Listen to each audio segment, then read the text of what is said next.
வந்துருன்னு சொன்னாலும் சரி, அதெல்லாம் ஒன்றும் யாராலையும் நிறுத்த முடியாது. அப்படி சொல்ல போன இந்த 2 நாளைக்குள்ளே நிறைய நீங்கள் தெரிஞ்சிருக்கலாம். நல்லா புரியுதா?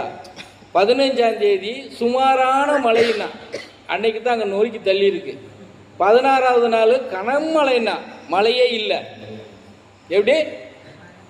இதுதான் விஞ்ஞானம். அது ஒரு கணக்கு போட்டு வச்சிருக்கும்ல சாமி, இயற்கை ஒரு கணக்கு போட்டு வச்சிருக்க. அப்படியா அப்படின்னு சொல்லி சுமாரான மழை அன்னைக்கு கொட்டி தீர்த்துட்டு பெருக விட்டுருச்சு.